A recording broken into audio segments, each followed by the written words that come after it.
Hello class, and welcome to the second part of week 3 where we look at project teams and contracts. Previous lecture we looked specifically about project teams. How do you form your team, the team that will meet the project objectives? And we looked at a work breakdown structure, a WBS, and work packages, which helps you form your team.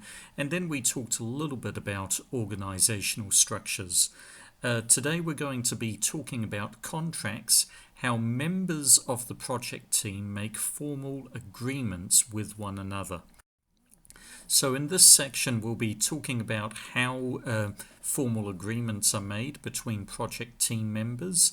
Remember, project team members generally come from different companies and they're working together.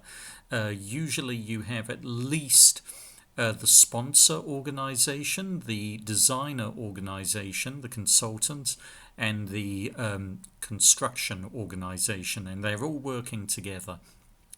And as well as that, you will have people from other companies, if it's a big project, involved in various subcontracts. And so they work together basically to share risk. And contracts are a way of divvying out risk in a project. So we're going to be talking about different kinds of contracts and also their advantages and disadvantages. Well, previously we talked a little bit about organizational structures, and I talked about one organizational structure being a projectized organizational structure. This is where basically you have members from different organizations all coming together to work on a project 100%, and so they basically form a temporary company where they're all working together just for the life cycle of the project. And this is one way where basically you can get good communication between various members of the project team, and you don't have split loyalties, you don't have split goals. You're all working towards one project scope. It takes a lot of organization, and so it's only really possible with very large projects. Now, I did this at one time in my career when I was working as a bridge engineer. I was a bridge construction engineer on the Northern Gateway project. Now, the Northern Gateway project was a big motorway project in Northland, New Zealand. This was about 6 k's of brand new motorway, and you can see there that there were some very large bridges going over rivers, big aqueducts. There were also tunnels. There were all sorts of parts to this project. I was working in the project division for bridges. I was just involved in building the bridges. That was my involvement in the project. I had a small work package which had to do with doing site supervision for bridge construction. Now, I can tell you that this was a projectized organization structure for this project. I at the time was working for a construction company called Leighton Contractors. Now, when they did this projectized organizational structure, lots of different companies, about 8 different companies, sent people in to become part of this project organizational structure.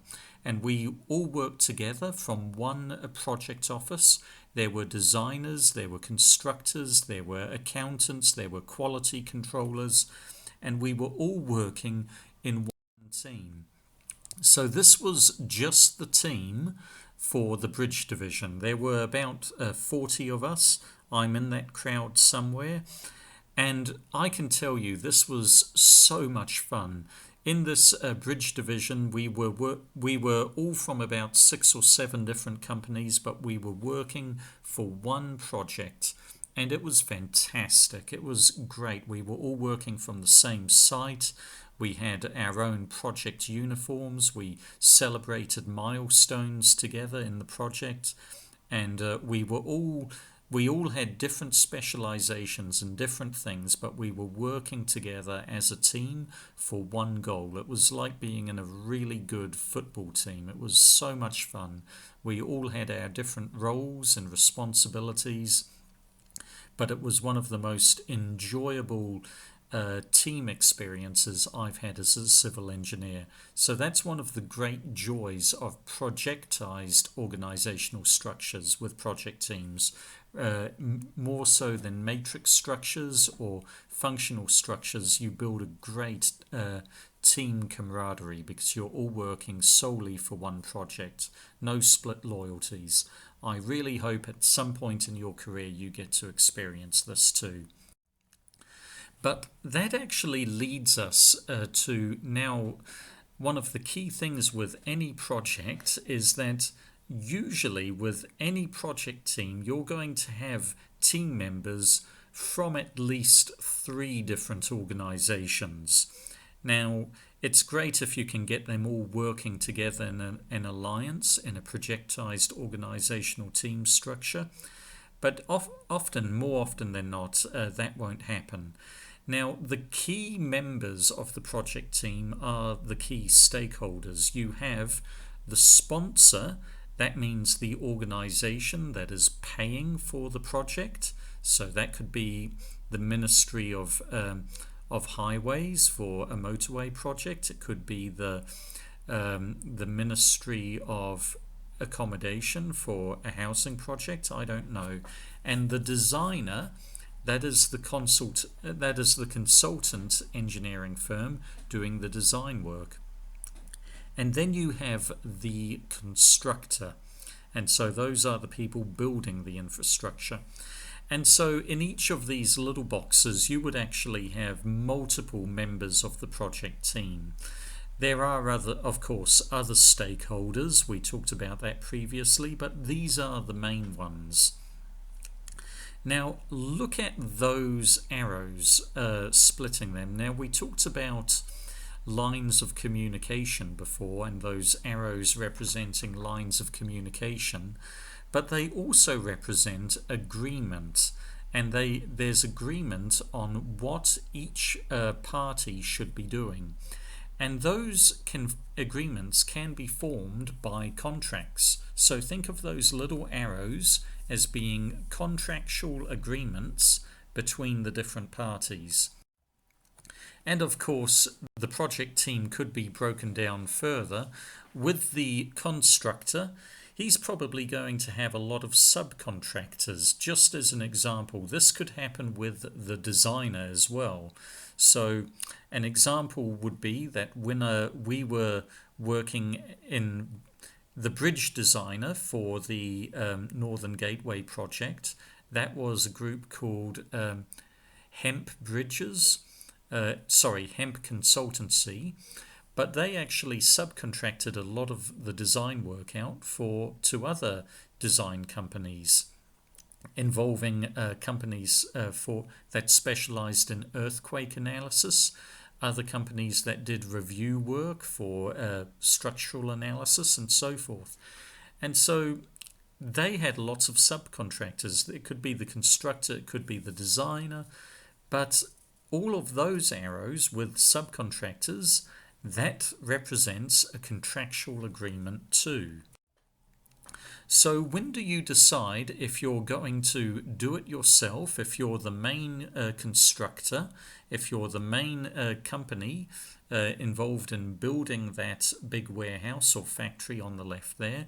Will you do part of all of it yourself, or will parts of the project, some of the work packages, be packaged up and given over to subcontractors, smaller contractors that specialize in doing those work packages? Well, part of the decision will be that if you subcontract it out to other people, it's going to be more cost for you, but it's also going to be less risk. You're not going to have to worry about that work package.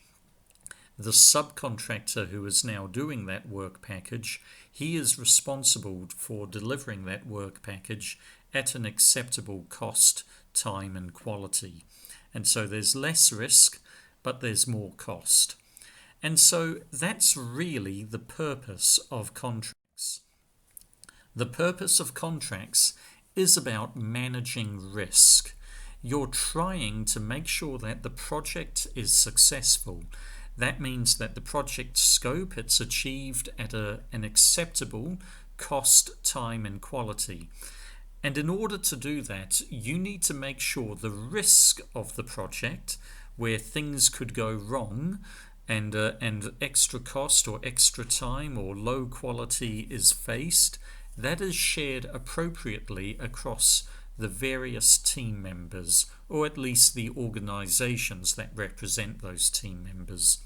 And so there needs to be an equal not an equal sharing, but a sharing of risk between the designer, the constructor, and the sponsor, for example. It's not acceptable that the sponsor carries all of the risk. So contracts are a way that risks will be shared. Of course, by equal measure, that's the way the rewards of a project are shared. If you're building a big dam, the constructor will be getting a great reward, meaning that he's going to make a lot of money off building it. But at the moment he starts subcontracting work out to other smaller contractors who will work underneath him, suddenly that contractor is not going to make as much money. The profits he will be making from the project will be shared out. But equally, he will be sharing out the risk. So if something goes wrong, it won't stop with him. He will be able to say, well, that work package, that's actually the responsibility of that subcontractor, or so forth. And so the risk is shared. It also means that the main constructor or the main designer does not need to hire all of the specialists as employees for all of the real specialist work packages of the project, because it's very expensive for a design firm to have a specialist earthquake analysis engineer to make sure that the infrastructure will stand up in an earthquake.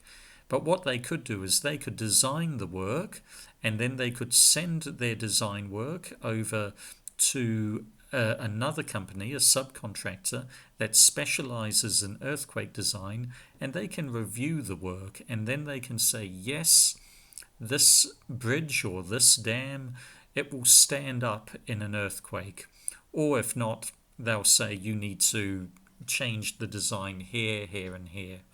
And so that's a way that we can actually get specialist help without great cost, without hiring a specialist within our organization. We're hiring them from a different organization just for that one work package. So how do you share those risks out? Well, the contract type will help with the sharing of the risk. Now, we talked about the sponsor, the designer, and the constructor as being the three key stakeholders within any civil engineering project. Now, how they relate with one another, that is critical to the success of the project. And so the agreement, the contract between these parties, is critical for the success of the project. It determines how risk is going to be shared between them. Now, I'm going to be talking to you about different contract types. Now, this could be a contract between the sponsor and the designer. It could be a contract between the designer and the constructor, the sponsor and the constructor. We don't know who it is. In these examples, I'm going to be talking about the sponsor and the contractor. Now, that contractor could be a designer or constructor, we don't know, but we normally, if you go to a project management book or textbook, they will talk about the buyer and the seller. Now, that's just very generic economics terms. I'm going to use the terms sponsor and and contractor, because those are terms that are used a little bit more in civil engineering, but they're general terms. The sponsor may not necessarily be the sponsor. When we're talking about contract types, it could be the sponsor for the overall project, or it could be the designer. And the contractor, that could be the designer, or it could be the constructor, or it could be subcontractors. We're not sure. So don't get hung up when I'm using the term sponsor and contractor in the coming examples of different contract types. They simply mean the buyer and the seller.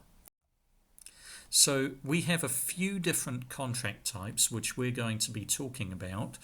Now there's various different kinds of contracts, and we're not going to cover every kind of contract, but the key ones we're going to be looking at are a fixed price or a lump sum contract, a cost plus percentage type contract, a cost plus fixed incentive contract, a cost plus fixed fee contract, a cost plus incentive contract, a time and material contract, a profit share contract, design build contracts, and turnkey contracts. We're going to be talking about the various mechanisms inside these contracts, and we're going to be talking about how they give risk.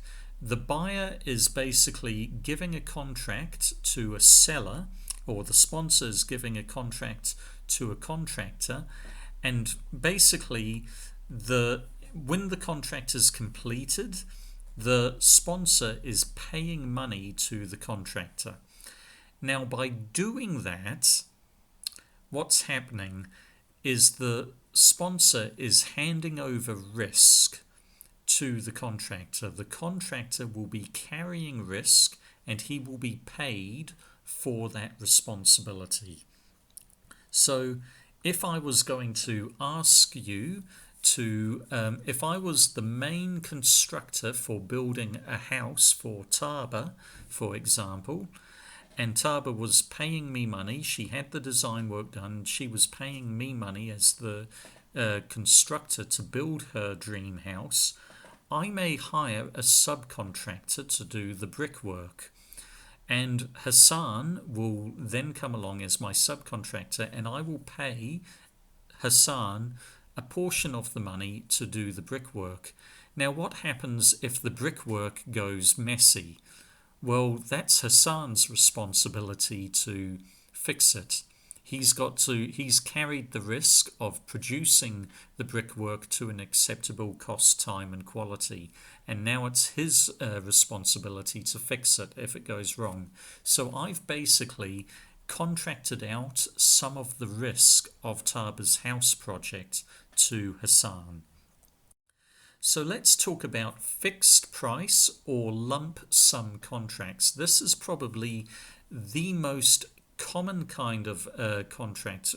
Now, this is basically where the sponsor, he writes out the project scope or a portion of the project scope in terms of a work package or a number of the work packages, and he gives it to the designer or the contractor, the constructor, depending on what the work package is, and the contractor, he then needs to deliver that work project at an agreed price.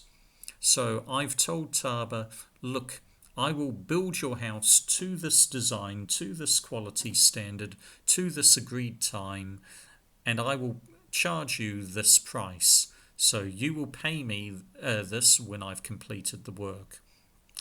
And Taba agrees.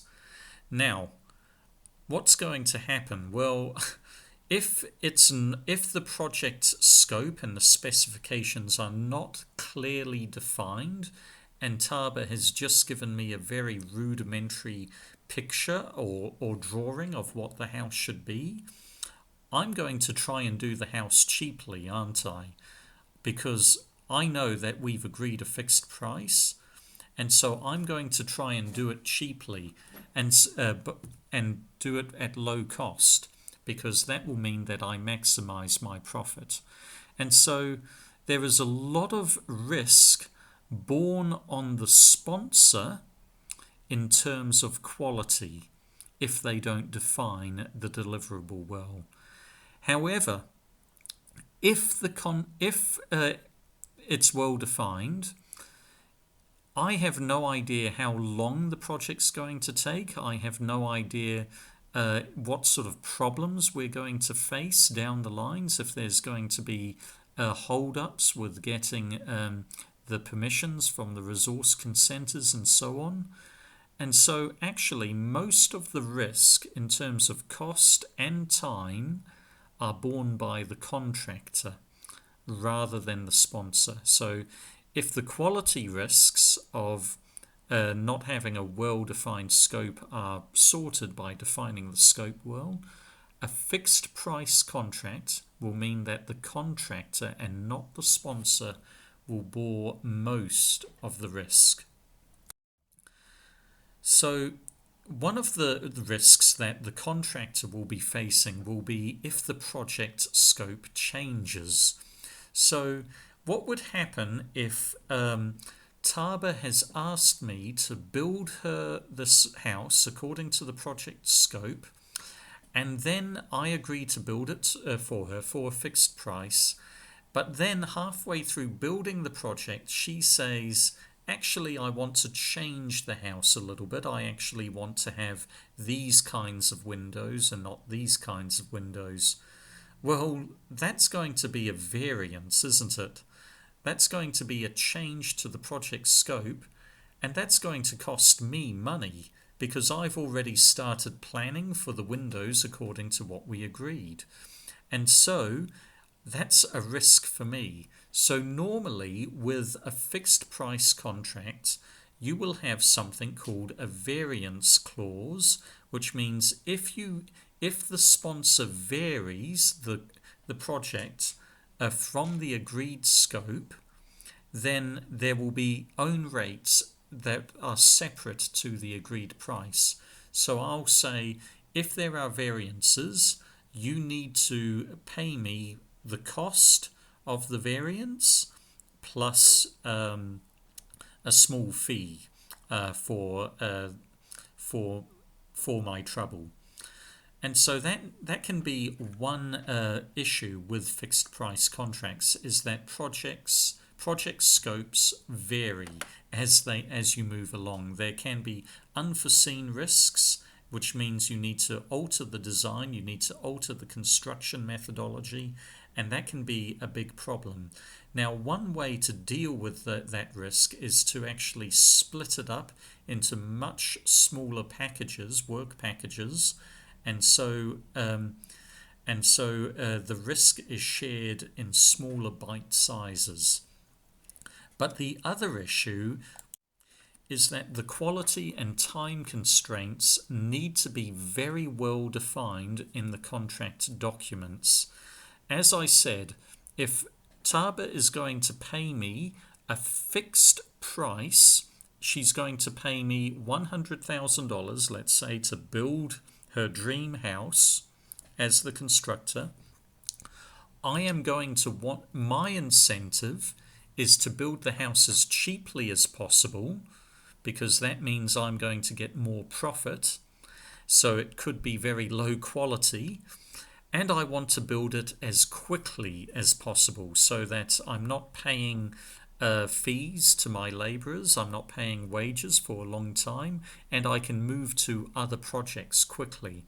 So that's going to be my incentive to do things quickly and also low quality. Or I may actually do it in a very long period of time because it's lower cost to me. So potentially I will not bring in machinery such as concrete mixers and so on, because that is expensive, and I'll rather just have people mixing concrete in a wheelbarrow by hand. It's cheaper for me. It means the project goes on for longer, but it'll be cheaper for me, the contractor. And so it's very important in the contract you have very clear quality and time constraints well defined in the contract documents, the specification and deadlines respectively. If you don't meet that deadline, or if you don't meet the specification, then we will not pay you. And that's where incentives and penalties can be included in the contract.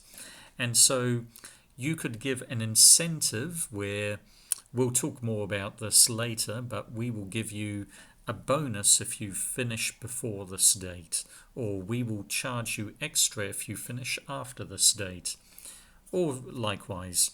So we'll talk more about that when we talk about cost plus incentive type contracts. Now, payment, this can be one payment where Taba says, I will pay you at the handover when you have finished the house and you give it back to me, and I will pay you $100,000 at the very end, or I can pay you in installments. So I will pay you $10,000 after you complete the foundations. I'll give you another $100,000 after you complete the superstructure, another $100,000, another $10,000 when you complete the wall, and so forth and so forth. And the total will be $100,000. Now, with really big civil engineering projects, you normally have payment in installments at agreed phases in the contract.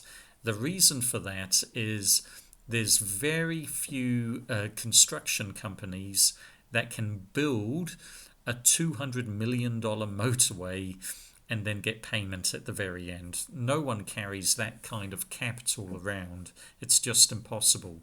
And so for most large projects, there needs to be agreed phases for payment to be paid in installments. And that means there's enough liquidity for all of the project team members, and the constructor or the designer, he can pay his workers throughout the project. So that's one of the things with a fixed price or lump sum contract. I now want to talk to you about a cost plus percentage contract. So in this kind of contract, the sponsor is carrying even more risk. So we talked a little bit about how the sponsor was not carrying the risk in terms of time and cost. He basically gave that over to the contractor, but the sponsor was still carrying a lot of the quality risk with a fixed price contract. Now, with a cost plus percentage contract, the sponsor is now carrying a lot more of the cost risk from the contractor.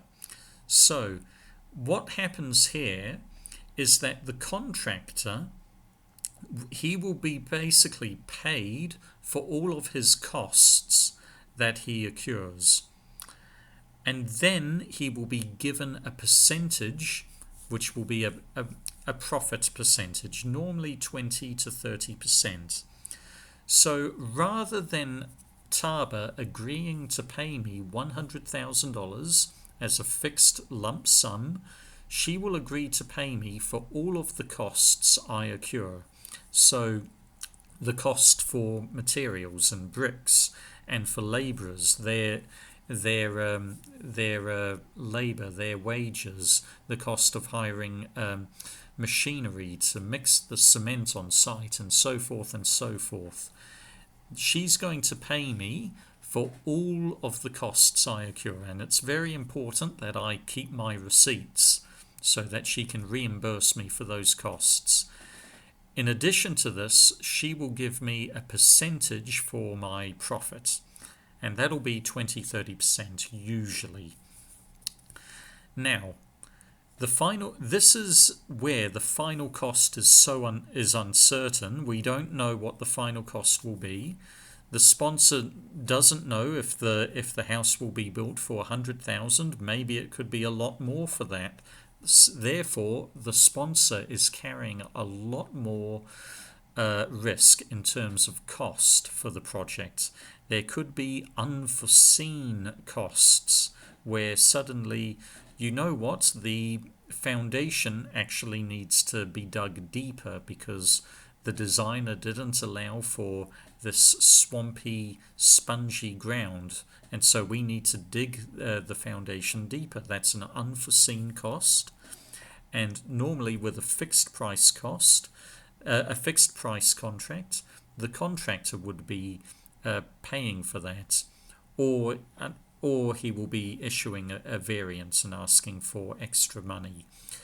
But if it's just a cost plus percentage, the sponsor is definitely paying that. So the sponsor is carrying more cost risk. And if the scope can change easily, if the scope is not easily very clearly defined, and you don't have very clear contract documentation on what the specification is and what is trying to be achieved, then there's going to be even more risk placed on the sponsor.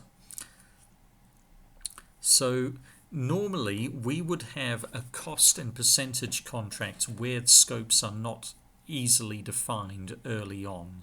The reason for that is it's very hard for contractors to price a fixed price contract and offer their services when they don't know exactly what it is they need to achieve, and so they will end up overcharging if it's a fixed price contract. So one of the downsides of a cost plus percentage type contract is the contractor, he has no incentive to do the project quickly or cost effectively, efficiently. In fact, he wants to do the contract at the highest cost possible because he's going to be getting a percentage of that, and that's going to be his overall profit. And so the sponsor needs to be very vigilant about giving supervision and saying, actually, no, we don't approve those costs. You can't just use the most expensive paint possible. You need to use this kind of paint, which is reasonable in price, and that's what we're going to reimburse you with. Because the more expensive the house is, the more profit the contractor will make. The sponsor is carrying all of the cost risk. And so that can be quite problematic because sometimes the contractor, in this sort of case, they will not want to do the project at to the project scope. They could be working against the project scope. They want it to be at high cost, high quality, and long time. And so that can be against what the project scope is. And so this is not used very often in civil engineering, and it's usually only used when there is a very high degree of uncertainty about what the scope of work is. And normally, to control the risk, there will be a maximum fee limit. They'll say your maximum profit that you can make, regardless of whether it's a 20-30% percentage contract, there will be a maximum limit where we will only pay you $50,000 profit, or so forth. That's usually one of the clauses in a cost percentage contract.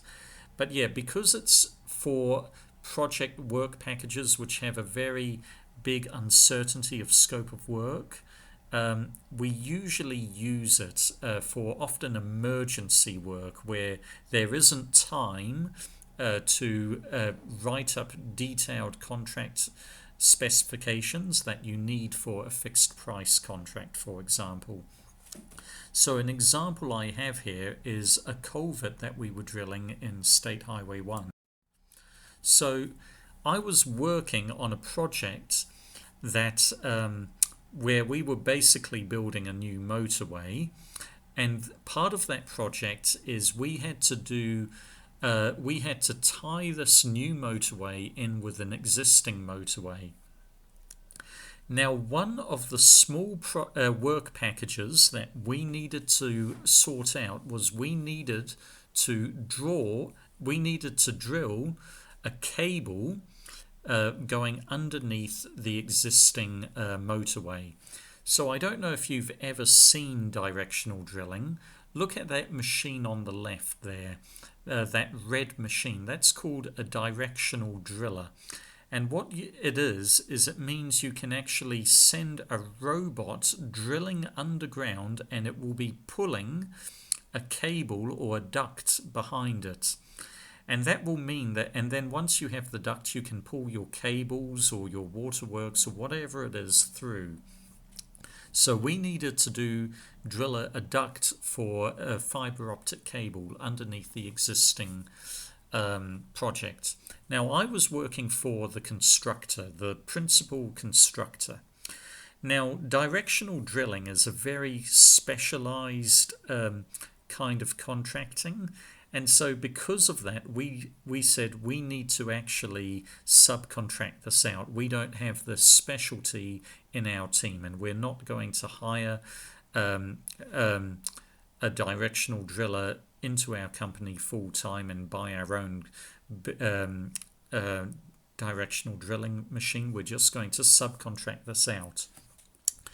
And I was the project manager for this subcontract.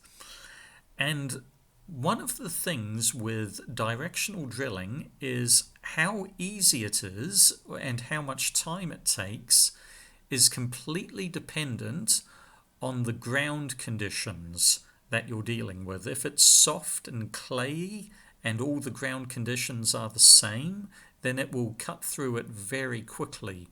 If it's rocky and jagged and there's lots of strata and there's lots of variation, then it's going to take a long time and it's going to be very costly. So how did I do this contract? Well, I basically found the directional drilling company I wanted to hire. They didn't know this at the time. They thought I was talking with other directional drilling companies. I didn't tender this. It was a smaller project. And basically, they came out on site, they saw what needed to be done, and they gave me two options. They said, we just don't know how long it's going to take because we just don't know what the ground conditions are. We have to assume it's pretty bad ground conditions. And we can give you two options. We can form a lump sum fixed price contract where we will do the work according to the specification that you've given us. And this will basically be $40,000. Or you can give us a cost plus percentage contract where basically you will be paying us $1,500 a day. Basically, our costs are $1,200 a day, and the extra $300 was a percentage, 25% percentage of the cost. And so I had a choice. What should I have done? Should I have given them a lump sum contract where I paid them $40,000 at the end of the project, or $1,500 for every day that they worked? Well, obviously it depends on how long the project takes. If they're only going to be working for a couple of days, well, obviously I want to go with the cost plus percentage contract. If they're going to be working on it for several weeks, well, then I need to have the lump sum. I didn't know what the ground conditions were. Now, the last thing I wanted was for it to become a project which took many weeks, and where if it went on for 6 weeks, then that was going to be a very high cost plus percentage project. I didn't know what the ground conditions were, so I actually went with the lump sum, where basically the contractor carried the most risk, the subcontractor. What happened here was the directional drilling company. They drilled it and they did it in under 2 days. They weren't trying to cheat me. It just turned out that they had very good conditions for drilling underneath the motorway, and they drilled it in only 2 days. And so I paid them $40,000, but if I had gone with the cost plus percentage contract, I would have only have paid them $3,000. So I missed out there. If I had done more investigations into the ground, I would have known, well, actually the risks are not that high and I can carry that risk, and then I could have given them a cost plus percentage contract. But in this instance, the directional drillers, they did really well. They profited a lot, and good on them. They understood the risks, and they took on the risk, and they profited because they carried the risk in the lump sum. So similar to a cost plus percentage contract is a cost plus fixed fee contract. So in this instance, rather than having your costs reimbursed just like the cost plus percentage contract, but then rather than getting a percentage of those costs paid to you as the contractor, you're getting a fixed fee. Now suddenly, I'm not going to want the costs to go up. I don't have an incentive to do this at high cost, high quality, long time. I want this to be at lower time, lower time, and done quickly. And because once my costs are covered, I want my workers, and I get paid the fixed fee. I want my workers and my availability to go to other projects. And so this is a way that suddenly the contractor is carrying a little bit more time risk. He has an incentive to do the work quickly. And so this is a way where if the risk is time and the sponsor wants to share that risk with the contractor, then doing a cost plus fixed fee contract is a way to actually hand over some of the time risk. Now, obviously, the size of the scope of works needs to be very well defined, and the estimated schedule of the works that needs to be carried out needs to be very accurate. Because if it's not accurate, the sponsor is still going to be carrying a lot of unnecessary cost risk. He doesn't know what the final cost is going to be. And also you need to make sure that you have good supervision on the quality of the work the contractor is doing, because as I said, the contractor, because he's carrying time risk, he wants to do the work quickly, and that could mean he does the work at low quality. And so you've got to make sure that the scope of works and the specification of what exactly it is the contractor is doing, that needs to be very specific. Otherwise, he's going to produce it at low quality. So, similar to that, you could have a cost plus incentive contract. Now, with a cost plus incentive contract, so again, in this kind of a contract, the sponsor reimburses the contractor for all the costs the contractor bears on the project. So if Taba's house cost me $80,000 to build, she will pay me $80,000, and I've got to present all of my receipts and all of my costs. But she would also, unlike the percentage or the fixed fee for my profit, she would pay me incentives. So what are the incentives? Well, it will depend on the type of risk that she wants to hand over to me. So if there is time risk at play and the sponsor wants to give that to the contractor, they could say, hey, I will pay you $100,000 to deliver this project. That's the cost, but you need to deliver it. The due date for this is the 19th of May. But For every day you do it early, I will pay you an extra $10,000. So if you deliver it on the 18th of May, you will be paid $110,000. If you deliver it on the 17th of May, I will pay you $120,000. And suddenly, the time risk is on the contractor. He is very eager to do the work quickly. So if if the project needs to be done quickly, it's great to give a time incentive to the contractor like that.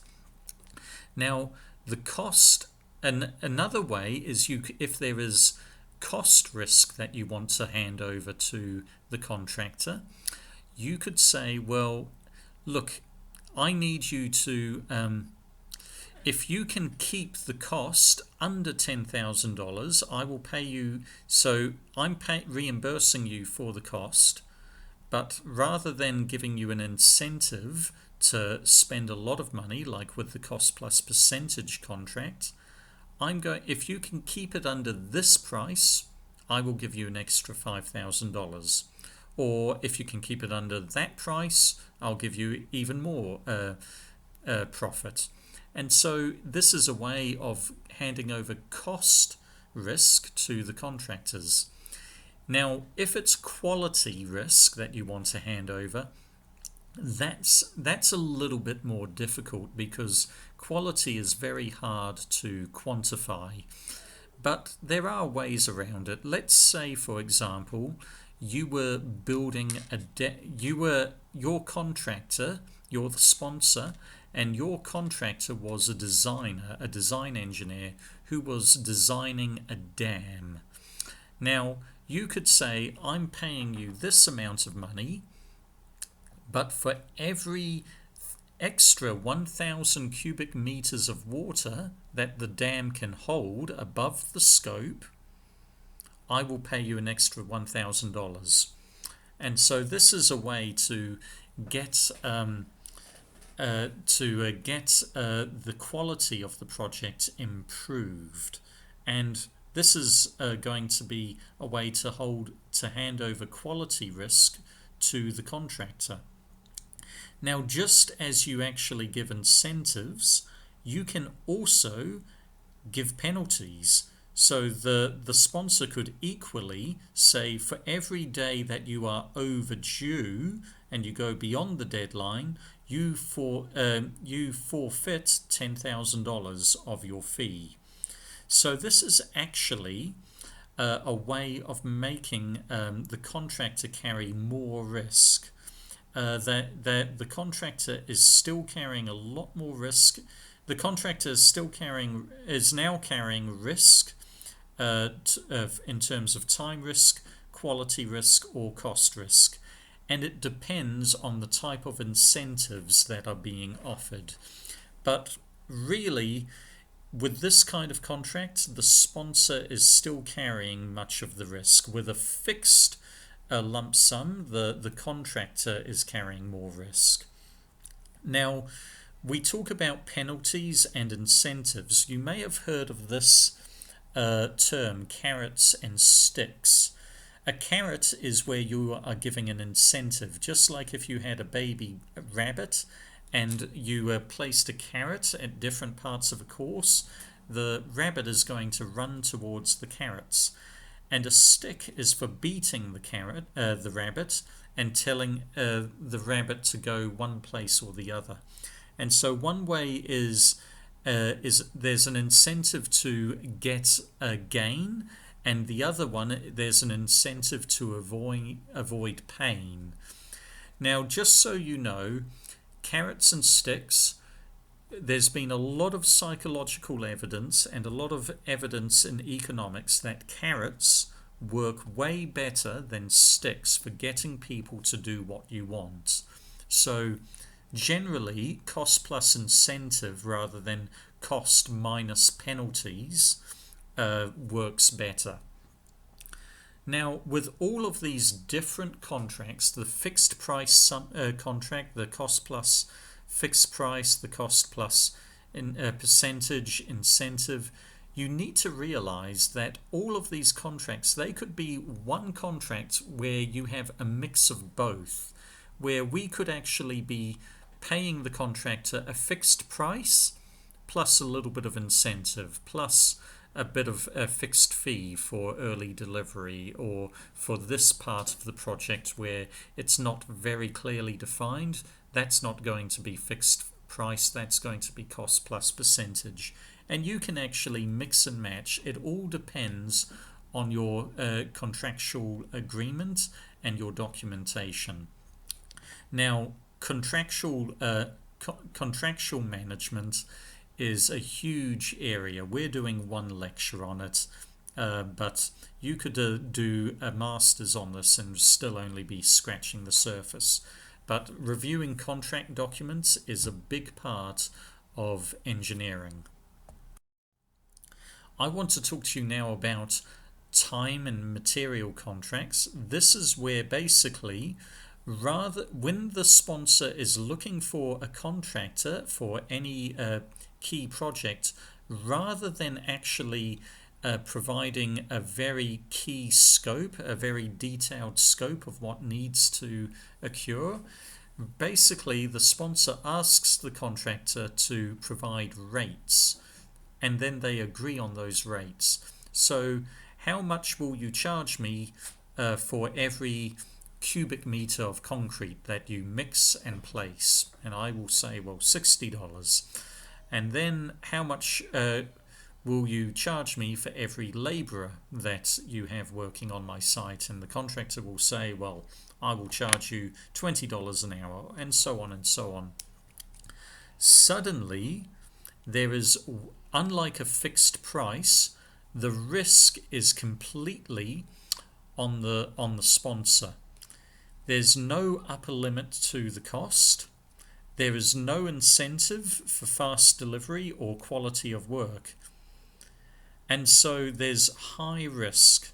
And this is why this is only really used for when an emergency contractor steps in, when you don't have time to write up the contract and the tender documentation and to determine what the risk is. And so this is unusual, but it does actually often exist within a fixed term contract, a fixed price lump sum contract, with what I said is a variance. Remember what I said, that with a fixed price contract, you would have the sponsor would write out a very detailed plan of what the project scope is. And then the contractor agrees to build that scope according to the agreed price. But of course, with every project, there is going to be some variation. Suddenly you're going to realize, we need to dig the foundation deeper, or we need to use higher quality windows, or what have you. Suddenly, that variation, that will normally be done with a time, that portion of the contract will be a time plus material contract. So, we need to dig the foundation deeper. Well, that's going to mean we're going to have to get a digger in for an extra 3 hours, and the agreed rate for that is $70 an hour, for example. And so time plus material contracts, all of the risk is on the sponsor, but we normally leave that just for variances inside fixed price contracts, as an example. Now, the other example of a contract would be a profit share contract. So this is the type of contract where suddenly there is a lot more risk given over to the contractor. Now, with a lot of the cost plus kinds of contracts, the sponsor was carrying a lot of the risk. Now, what happens here is, if we were building something that we were going to sell, let's say there is a real estate developer and he's the sponsor and he's building a big housing project, and when it's done, he will sell the houses and make a lot of money. he will hire a contractor to design or build the housing the housing complex. Now, rather than paying a fixed price, or in addition to paying a fixed price, the developer could say to the contractor, I want you to, rather than me paying a fixed price entirely, I will give you a share of the profits. Meaning that when I start selling houses or renting out the houses, you will get a share of those profits.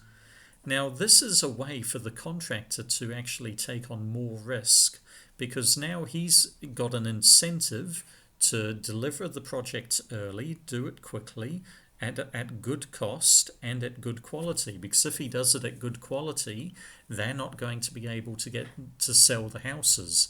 And part of selling the houses is going to be part of the contractor's profit. Basically, he's going to be in bed with the sponsor. If the sponsor is successful, the contractor will be successful too. Now, this is quite a good way of doing it with a very common contract type with real estate developers. Why? Well, real estate developers, they don't often have the capital to pay a contractor for a very large real estate development. Let's say Park View, for example. Let's say that cost 200 million to build. Well, that's a lot of money, and the sponsor may not have that money available. But he could actually basically be telling the contractor, look, we will pay you a fixed fee, but in addition to that, to bring the fixed fee down, we will also give you a share in the company where you will get to share in the profits of selling and renting apartments.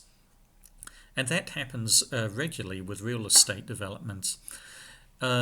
Now, this will mean that the contractors will need to have larger cash reserves, because they're not going to be paid at key phases or at the conclusion of the contract.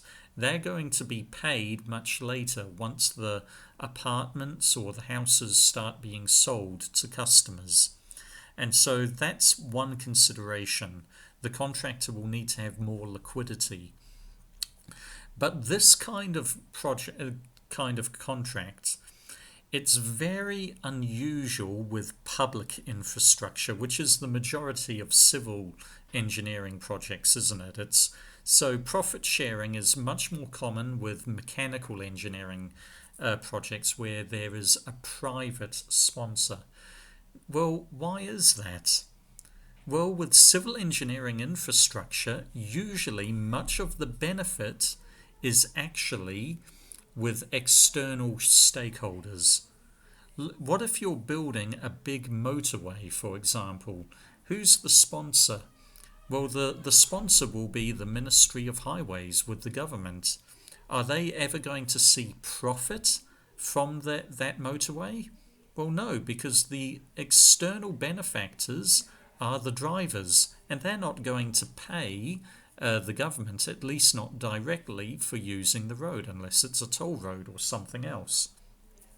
And so where there's no profit, a profit share kind of project does not work. And so public infrastructure, the reason why it's public and not private is because there are a lot of external benefactors. And when the benefits are external, the profits and the benefits are not going to be felt by the internal sponsor, and that can't then be shared with the contractor.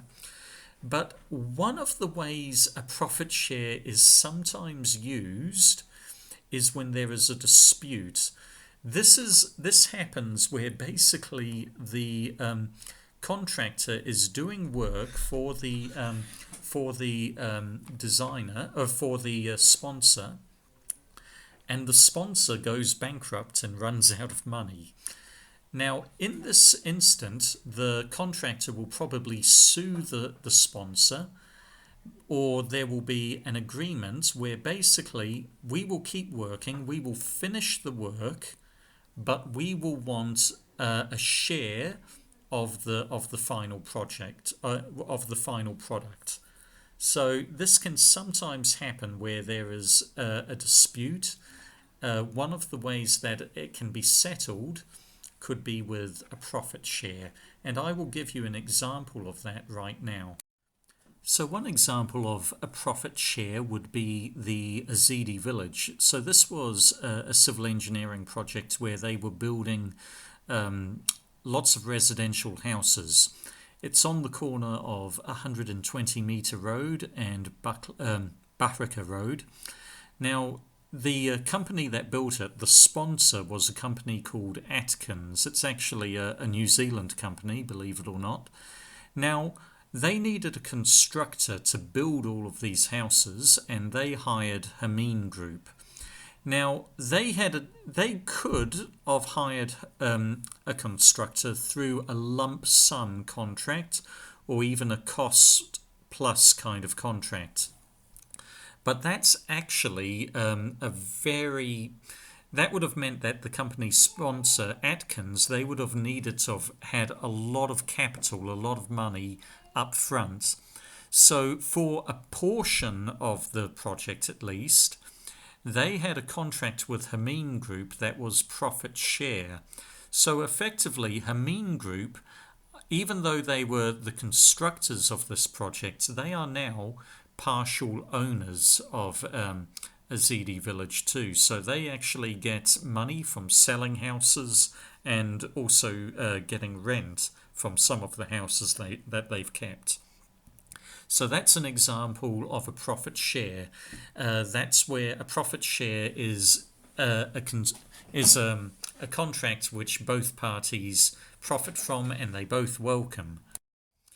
Now, I want to give you another example of a profit share contract where it was used to solve a conflict. So before I became a lecturer at the University of Kurdistan, I was actually working as a civil engineer in Oman in a small town called Bahraimi. Now, it's on the border of the Emirates and Oman, and I had my own civil engineering consultancy. I was doing work for various companies and various government agencies. Now, one day someone came into my office, and this person represented an alliance where they were trying to build a brand new private school in Bahraimi, the Omar bin al-Khattab private school. And anyway, they needed work with some of the civil engineering design work. They had the design work done and they had begun construction, but anyway, a lot of the design work just wasn't good enough and they needed to have it upgraded and redone. And so, yeah, structural engineering and building services, it's not really my specialty, but I know enough that I can actually help build a small building like this school. So anyway, the agreement was that I was going to do this design work for them. They gave me a scope. I actually prepared the contract documentation, and I said, I will do this design work for you for $8,000. And so an agreement was put in place. We both signed the contract. It was a fixed price, lump sum contract. And basically, the work was going to take me about 3 months. And so 3 months later, I completed the work and I handed it over to them. And I also gave them a bill for $8,000. What do you think happened next? They said, thank you very much. A week later, I still haven't heard from them. I hadn't received my $8,000. And then I phoned them again, and there were a lot of insha'Allahs and things like that, and I realized I wasn't going to be paid. So the next thing I had to do was I had to sue this school company that was building the school, and I hope you never have to go through the legal system in the Gulf. It's completely corrupt. It was horrible. I ended up spending thousands of dollars on lawyers, and it was an awful experience. But anyway, it turned out that the school had no money. They had gone bust even before the school had been finished being built. And so the judge told them that I had to be given some of the profits of the business. And this is just not what I wanted. I just wanted a lump sum. But anyway, I thought this is the only way I'm ever going to get any money out of this contract. And so we signed a new amendment to the contract that said I would then get a share of the profits from the first year of the school being opened. And so that's what I signed. But of course, it was awful because these guys, not only could they not build a school, but they couldn't manage a school either. And very quickly, there were no profits to be found in the school, so there was no share to be made, and it was a ridiculous situation where students were demanding their school fees back because there were not enough teachers. And so I ended up becoming an English teacher for a little while because that was the only way that the students were going to stay at the school. They were going to stay paying tuition fees, and I was going to get my a fair share price for doing the civil engineering work. It was an awful situation. So that is one of the ways how a profit share contract is sometimes used to solve disputes.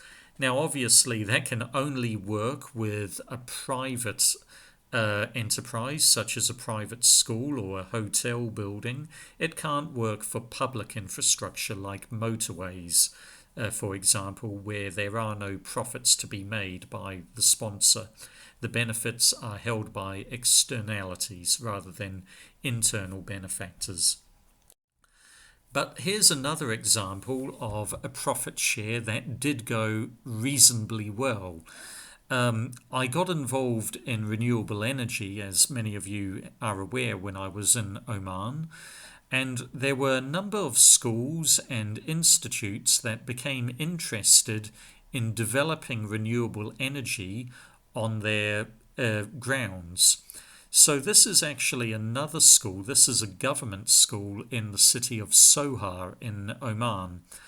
And they were very interested in making their school green. They wanted it to run on solar energy. So at the time, they had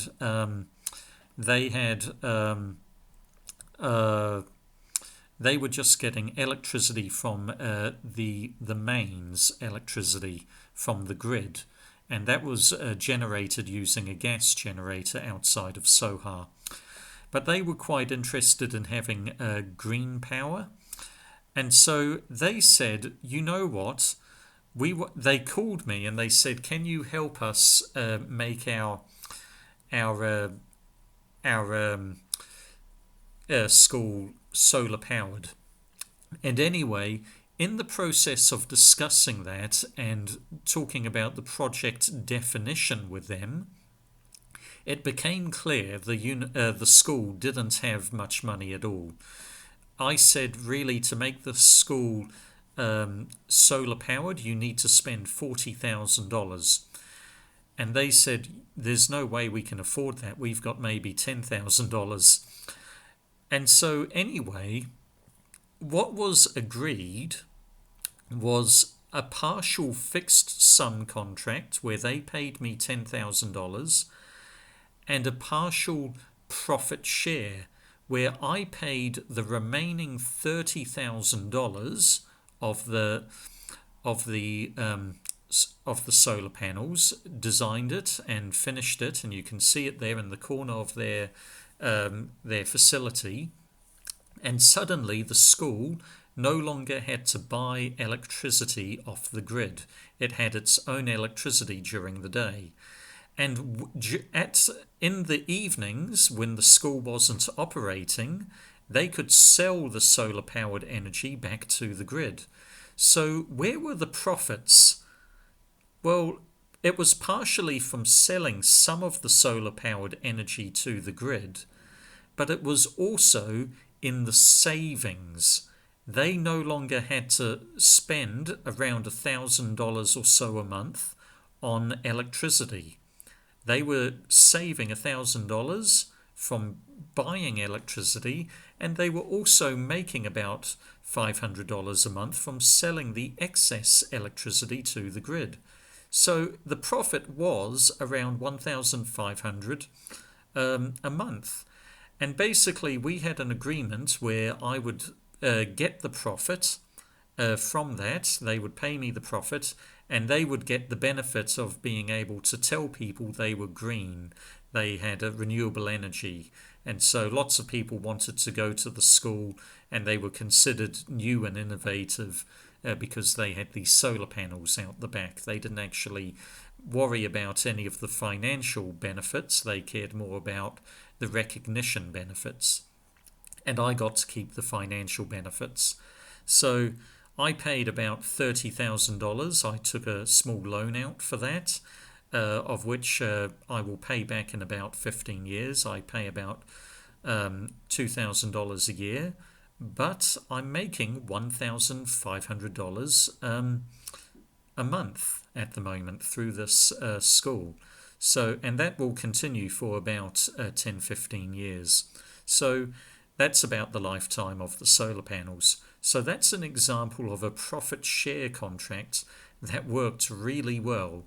This school wanted to develop solar powered energy on their premise, but they didn't have the capital to do it. And so in the project definition, they were able to realize, well, a lot of the cost risk that needs to be borne by the contractor, which in this case was me. And so everyone was happy. I was happy and the school were happy. I'm happy because I made good money off it and I got to do something I love. And the school was really happy because they've now got a great solar powered energy system, and they get to advertise in the city of Sohar how they're a cutting edge school with high-end technology. And so everyone was happy. So I've given you 3 examples there of a profit share, one related to Erbil and then 2 from my career. One that did not work so well for me, and then another one that was quite fantastic. So we've talked about a few different contracts. We've talked about fixed cost, we've talked about cost plus type contracts, we've talked about profit share contracts, time and material. Now, with a lot of contracts, they could be a combination of all of those. But I want to talk to you now about just a contract type which could use any of those payment systems, but actually it's a contract between the project sponsor and then one company to do the design and the construction work. It's called a design build contract, where the design work and the construction work is combined in one contractual package. This is a way to minimize the risk for the project sponsor. It's a way of ensuring that all of the risks associated with miscommunication between the builders and the designers is minimized, and it also maximizes the cooperation between the designer and the constructor. But all of the quality risks, all of the time risks, they are given over to one entity. And so one of the great things about a design build contract is that it can really reduce the delivery time. And so where time is of the essence and you need to reduce time in for the delivery of the project, this works well. Because usually what happens is if you have 2 split contracts, one for a design consultancy and one for a construction contractor, you're going to do the design work first, and when the design work is completed, then you begin the construction phase. If you do a design build contract, you can actually overlap considerably. So once I've designed the foundation, the construction of the foundation can start. And then while the construction of the foundation is undergoing, I can design the superstructure. And then while the constructor is building the superstructure, the design team, they can also be designing the building utilities. And there's a big overlap, and so it reduces the time to deliver the project considerably. It does take a lot of coordination, but there's a lot to be gained.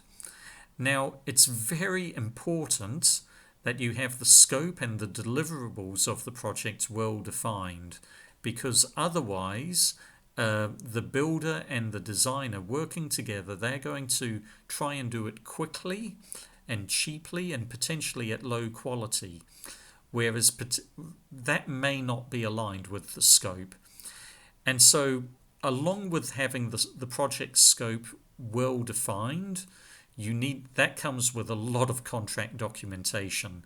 And so because of that, a design build contract generally only happens with very large projects, but it's growing in popularity. A lot of the projects that Hameen Group are involved in around Erbil are actually design build contracts. Hameen Group, they actually have a design wing of their business and also a construction wing, and they work together. It also means that you have a very limited number of contractors available, and so because there aren't that many contractors who have the ability to work on these big projects where they can do the design work and the construction work. And so often these contracts are often given to alliances between a constructor and a designer. But the designer and the constructor, they form an alliance with one another. And so you may get the best designer, but not necessarily the best constructor. You may get the best constructor, but not necessarily the best designer. It all depends on which alliance they form together. So that's another downside of a design build contract, but because it reduces a lot of the quality risk and project scope creep or changes in the scope over time, it reduces those risks for the sponsor. They're growing in popularity at the moment. They're becoming more and more common, and they're very popular in Erbil actually, where the government building government infrastructure doesn't want to expose itself to high risk. And so that's why a lot of the motorway projects are design build contracts. I now want to talk to you about a turnkey contract. What do we mean by a turnkey? Well, it's like buying a car. The moment you turn the key and the engine works, well, you own the car. Well, that's what a project can be like too. A turnkey contract is where all of the risk is given over to the builder, the contractor, the designer, and the sponsor doesn't even exist until the completion of the project. So you would build a housing project and then you would sell it, and you don't know who the buyer is at the end, but you have enough faith that someone will come along and buy it off you. So this needs to be a non-specialist project. It needs to be something which is fairly stock standard, similar to production engineering, in order to attract a multitude of buyers, so that they can actually compete and you can get the highest price. So you can't get anything with real custom specification. If I was going to do a turnkey project of a villa, for example, I'm going to do a fairly ordinary villa where I build a villa and I know that someone will want to buy it in Erbil. I'm not going to do a really strange villa with lots of quirky design features and make it really expensive, because I know I may not get a buyer for this later on. So one of the things with the turnkey contract is you can only use this for private infrastructure, not public infrastructure. Why is that? Well, with public infrastructure, there is only one buyer. You're the government. If I was to build a motorway all at my own cost, and then say to the government, hey, I've built you a motorway, do you want to buy it off me? The government is going to say, yeah, sure, I will pay you $15. What am I going to do? There's no one else who's going to buy a motorway off me. And so that's why a turnkey contract doesn't work for public infrastructure. It only works for private projects such as building, housing developments, and that sort of thing. Now, the builder, the designer, they need to have a lot of cash reserves. Why is that? Well, they're not going to get any money until they sell the final project infrastructure. It is sometimes utilized, a turnkey contract, when the sponsor goes bankrupt. So I talked before about how the Omar bin al-Khattab school, they basically, because of a conflict where they couldn't pay me, they ended up paying me with a profit share. Well, imagine what would happen if I was the main contractor and they hired me to design and build the entire school and not just a little bit of it. Well, I would have probably have said, okay, it's a fixed sum contract, or it's a cost plus contract. It's going to cost you somewhere in the vicinity of $500,000. And then halfway through the project, they go bankrupt, the sponsor. What would I do? I have a half-finished school. Well, one of the things I could do, if I had the cash reserves, maybe I would borrow the money. I would probably finish the school building, but at my own expense, and then I would sell the building to whatever other school company came along. And so I would be turning it into a turnkey contract. So because most of civil engineering is actually public infrastructure, turnkey contracts don't happen too often. They're a little bit more common in electrical engineering or mechanical engineering. So this is an example of production versus custom. So we have two boats here. It's hard to find turnkey projects contracts in civil engineering, so I've gone to boats. So we've got two beautiful boats here. We've got one boat there which is on the bottom left, which is very beautiful, but it's also pretty standard. And so this company, it's called Angel Yachts.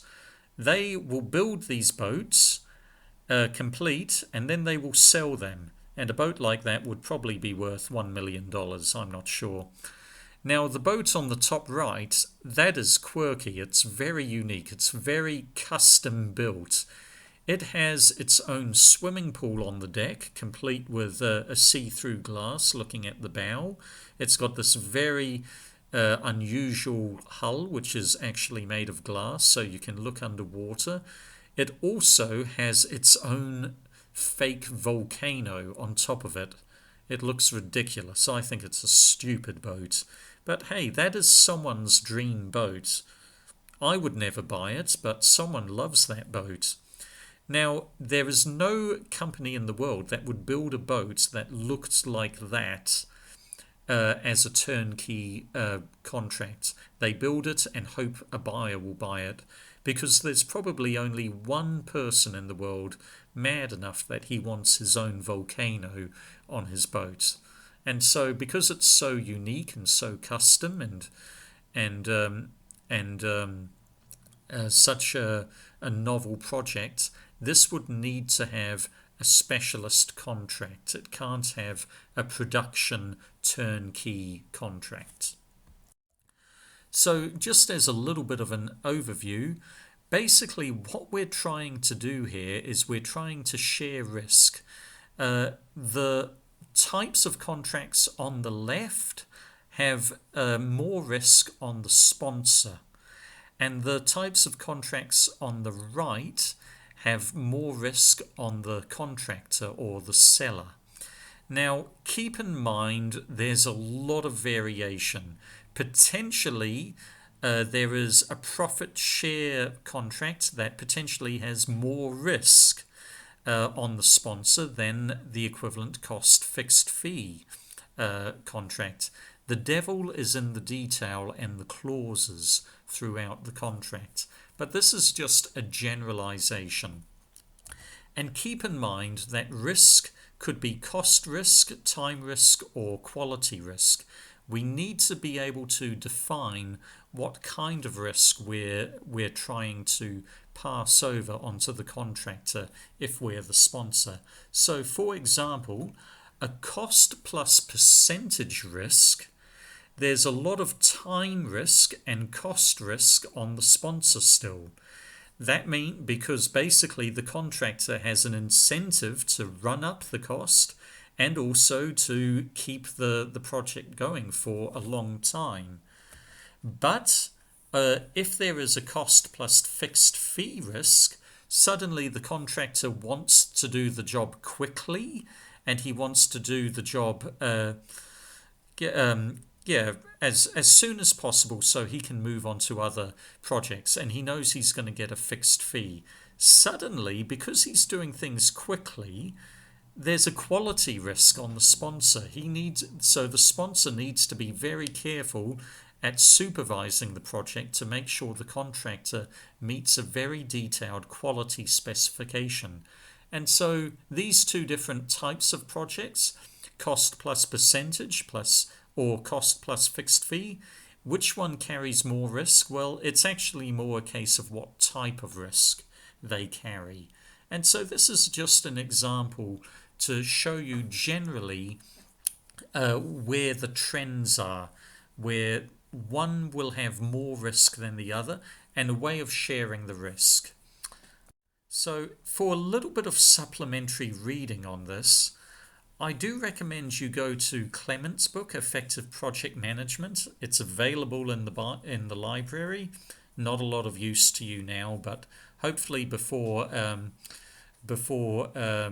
the end of before finals, we'll be back on campus and you can spend some time reading those pages there where they talk about these key types of contracts.